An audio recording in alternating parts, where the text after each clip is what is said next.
What? What? What the hell is this? Harumph. I didn't get a harumph out of that guy. Give the governor harumph. Harumph! You watch your ass. I see you shiver with anticipation. Let the show begin. Hey everybody, this is David Heretic coming at you with another edition of Reactions, Reviews, and Rants. And tonight, we are getting back to some more Bruce Springsteen here. This comes as a request from Ricardo Bonelli. And Ricardo wanted to see me react to Bruce Springsteen and Mike Ness of Social Distortion. I guess Mike Ness is joining them on stage, doing Bad Luck. Now, there's a lot of songs that they're called Bad Luck. Now, I know there is a Social Distortion song called Bad Luck. I've heard that song before. So, look, if they got Mike Ness of Social Distortion on stage, my guess is they're doing the Social Distortion Bad Luck. So that's my guess. I could be wrong. We'll see. This was posted by Springsteen DVDs. And surprisingly, this video only has 1,525 views. So what that tells me is this is going to be one of those hidden gems that nobody knows about. Only a select few know about. So we're in for a treat, I have a feeling. Anyway, let's get started here. What do you say? Link to the original video will be down in the description for your viewing pleasure at your leisure. Other than that, let's just jump into this. What do you say? Are you ready? Are you ready? Because here we go. All right, here we go. Bruce Springsteen and Mike Ness with Bad Luck. This is 1604. So April 16th, 2009, I'm assuming. Okay. All right, let's do this. All right, boy, let's do this.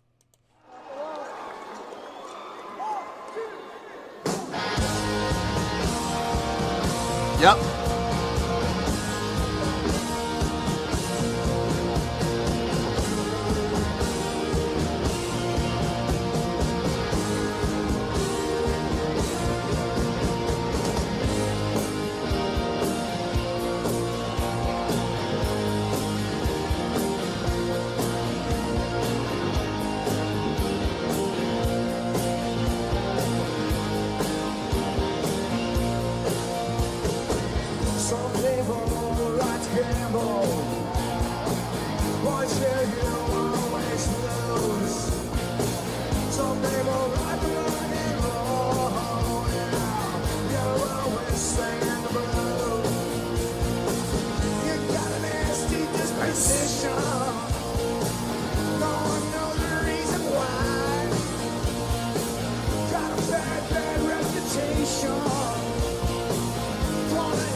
I love how they're switching off on the vocals. It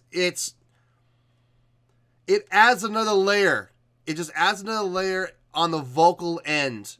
So you're not hearing the same voice over and over again. You're switching off. It keeps it fresh. It keeps it moving. And I love that. I love the fact that Springsteen was, gracious enough to allow Mike Ness to have the mic for some time. It looks like Mike's coming back again for some more. That's good. Back it up a little bit. Let's keep going.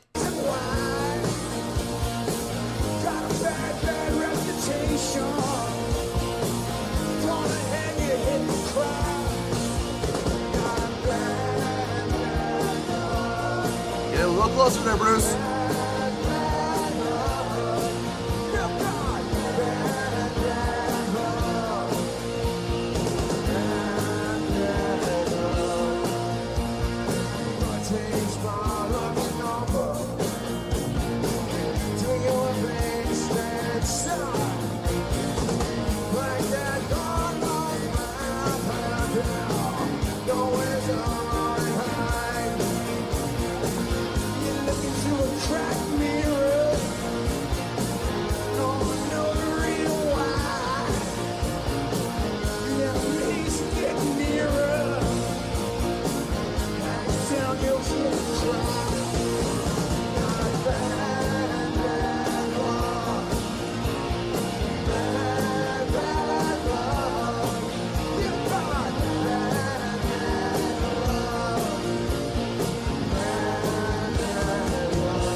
I've always loved trading guitar solos. I've always loved it. And I think Bruce Springsteen is one of those guys that just does it naturally. Like, he has no problem handing it off to, someone else to take a solo.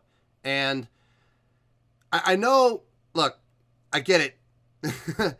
He started it first, okay? I get it. Not Mike Ness started it first. I get it. But there's still, I have a feeling that was planned, obviously. But I just love how seamlessly he comes in. Like, it sounded like, I mean, obviously there was a tone difference when Bruce took over the solo, but Bruce started his solo on the exact same note that Mike Ness ended on. So it transitioned seamlessly from one to the next. And I love that. I love it when guitarists do that, when they do trading off solos. I mean, don't get me wrong. I love trading solos no matter what. But when they do it seamlessly like that, it just makes it even better for me. So, like that. I like that a lot. Let's keep going.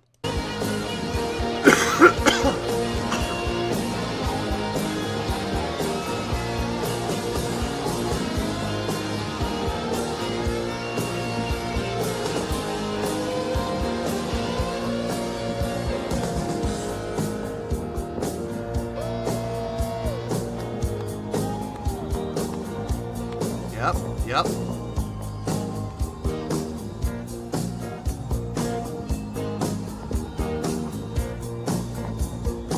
Some people go to church on Sundays, others they play at home. You tell them that there ain't no God, that they're better off standing alone. Always scratching at the eight ball. No one knows the reason why. You get to the top and then you fall.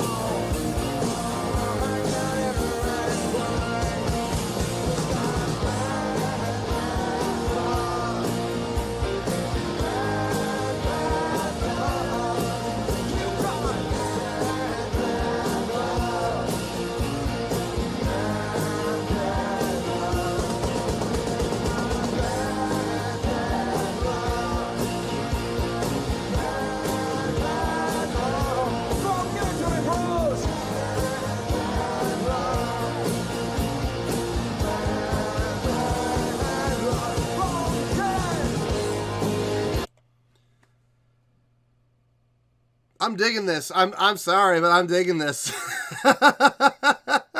This is fun. I mean, here's the thing about Springsteen. Like, I get the feeling that Springsteen's band, or Springsteen and his band, could take any song from any genre and they could play it and make it their own and make it sound amazing. Like, I've heard them do Van Halen. I've heard them do, God, what was it? I did another reaction not too long ago for them. But I've heard them do blues. I've heard them do rock. I've heard them do country. The only thing I haven't heard them do yet is, like, pop music. Like, I wonder how Bruce would handle, like, I don't know, like, maybe, okay, here's one. What about Beyonce? What if Springsteen were to take a Beyonce song and have Beyonce come out and sing it with him? I wonder if that even exists. Knowing my luck, it's already been done, and I just haven't found it, or no one's requested it yet. Aha, here we go. I can see the request coming now. I found it. Here it is. Oh, God. My request queue is so large. Anyway, I'll add it. I will absolutely add it. You'll be waiting a while, but I'll add it. You can find it. I wouldn't mind seeing that, honestly. I think they would sound really good together. Anyway, let's keep going.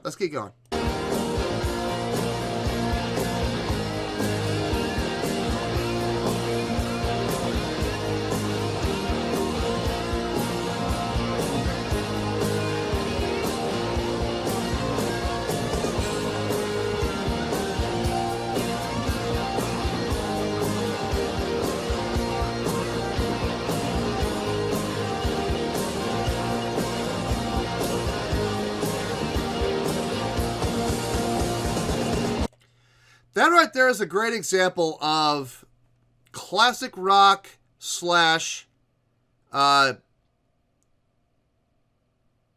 blues style, more like rockabilly blues or Texas blues, or I'm not talking about, slow blues or anything. I'm not talking like, Joe Bonamassa or anything like that. I'm talking more like a ZZ Top style of blues, like Texas blues type of style of music, where the solo just takes a simple riff, a simple bending riff, like, 4-5-8, 4-5-8, 4-5-8, 4-5-8, 4-5-8, and just keep ramping it over and over and over and over and over and over and over and over again. But it's so effective in this style.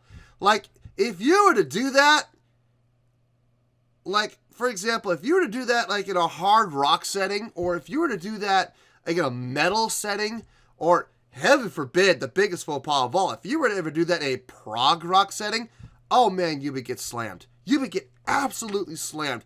But in this type of, I hesitate to use the word pop rock, but Bruce Springsteen to some extent kind of is. And that's not necessarily a bad thing. Like I said, I dig it. It's just, he's very much a top 40 rock style musician. And it's great. It works for him. And that, coupled with the type of blues feel, or like I said, Texas blues, like ZZ Top, doing that type of riff, it works great. And it makes for a very effective solo. And we just saw it right there. Let me back it up a little bit. I'll show you what I'm talking about. Right here, he's just doing the same riff.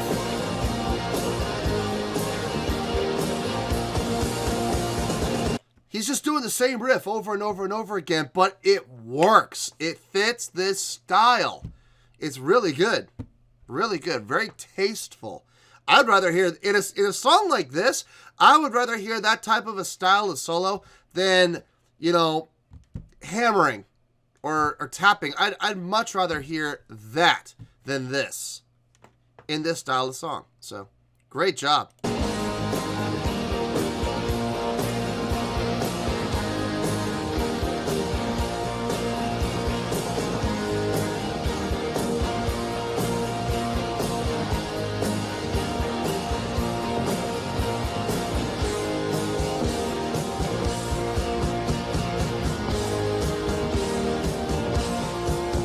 More times, right? All right, last time. Yep, called it. I felt that coming.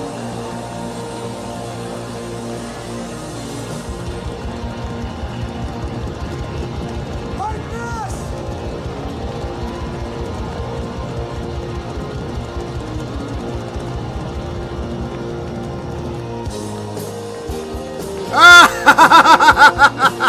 In classic Springsteen style, one more time!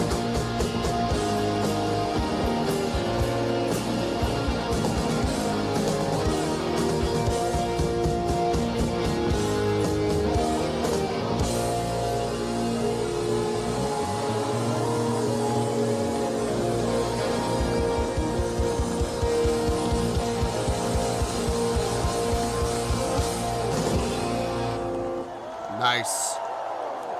Mike Ness! Social Distortion! Yes, indeed. That was great. That was fun to watch, man. Fun to watch. Well, there you go, folks. That was Bruce Springsteen featuring Mike Ness of Social Distortion with a tune called Bad Luck by Social Distortion.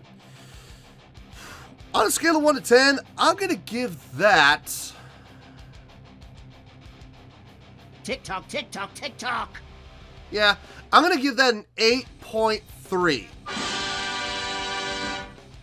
Yeah, 8.3. I feel good with that score.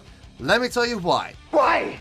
So, is the song mind-blowingly difficult? No. Is the song epically written? No. Is the song a testament to the ability to write just amazingly written songs? No, it's not. It's a simple Social Distortion tune that Bruce Springsteen took and made his own, in a way. Still keeping true to the song format, just adding his own little spin on it. That is what it is. Now, if you look at it from the perspective of This is what it is. This is what it is meant to be. This is what you get. It is great. If you sit there and you go, oh, well, that wasn't exactly what I was expecting and blah, blah, blah, well, then you're going to be sorely disappointed because you went in with expectations. One thing I have learned about Bruce Springsteen, you cannot go in with expectations other than you're going to hear a great performance. And we saw a great performance here. I love the vocal trade-offs. I think they were great. I kind of wish Mike Ness would have moved just a little bit more to the side, just scooted just like, 3 or 4 inches to the left. So Bruce could have gotten a little closer to the mic so we could have heard Bruce doing the vocals with him at the same time on the choruses. That's my only complaint when it comes to the vocal performance. Let's see, what else? Guitar playing was great. I already talked about the solos. I love that style of solo where you just riff on the one, when you just keep going over and over again. You keep vamping that one riff. It's so good. In this style of music, it works great. I need to say one thing about the E Street Band, about Bruce Springsteen's band. You talk about some top-notch musicians. Not only are they able to play a multitude of different styles of music, not only are they able to play those songs well to boot, there's something called watching for the changes. And what that means is, I don't know if everybody knows what that means, so I'm gonna try to quickly explain what that means. Watching for the changes means the band has to keep a constant eye on the band leader, because the band leader will give you signals, or the band leader will give you direction in the middle of the song that take it away from what was possibly rehearsed or understood prior. This goes all the way back to the days of big band swing, when you had big band leaders who were actually up there conducting. So they'd be up there conducting, and the band is watching them. Now, the band had to be aware that depending on how the song is going, depending on how the band leader is reading the crowd, the song could change, and you have to be able to watch them on the fly. So if you're playing a certain phrase and you see the band leader do this, that means vamp it. That means you're going to vamp it. You're going to play that phrase over and over again until you see this, or you see this, which means moving on. So, or stop, or whatever. But you'll constantly be wanting to watch the band leader for these changes, or you'll just see him go, which means one more time through the section, or which means back to A if you're reading charts or whatever, or back to 2 or back to 4 or whatever, depending on where the breakdowns of each song are. Repeat the coda, back to the coda, whatever you want to do. So you have to be able to watch the band leader for the changes, and Bruce Springsteen is the band leader, and you will see him constantly looking back at the drummer, and you don't have to wonder if the drummer's eyes, where the drummer's eyes are. The drummer's eyes are always on Bruce, I guarantee you, because he is the one who's going to set up the changes. So the rest of the band will hear the drummer start to do something and they go, oh, we're going back to this, because they can't always see Bruce. Bruce is usually front and center. Where? Right in front of the drummer. So the drummer now has to come up with some sort of a signal to let the band members know who are far off on the sides, who can't necessarily see Bruce, hey, we're doing this.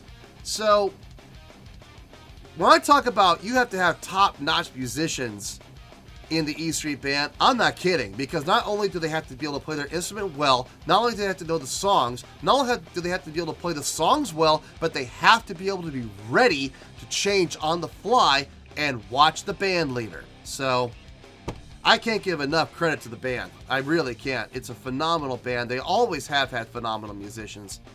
So all the way back to the 80s, so kudos to them.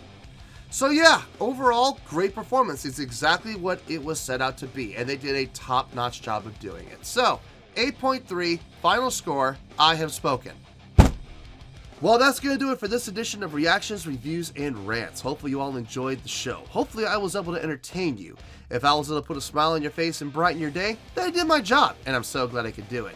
If you did enjoy the show and you would like to see more videos like this, feel free to join the fan base by clicking on that button down there. Yeah, you know the button I'm talking about. If you want to click that button, go ahead, click the button, join the fan base, and become one of us. Now, for whatever reason, if you don't feel like clicking on that button, that's okay. I still respect you. Also, if you did enjoy the video, please feel free to give the video a thumbs up. It will do me a world of good, and it will do you absolutely no harm whatsoever. Finally, if you do join the fan base, you will find a bell down there that you can click on. By clicking on this bell, it will keep you up to date on everything happening with this channel, including when new content gets dropped. So, if you want to stay in the know, click on the bell, and you'll stay in the know. Well, that does it for today, folks. Until next time, this is David Heretic signing off, reminding you to stay fabulous and support each other. Later. Peace.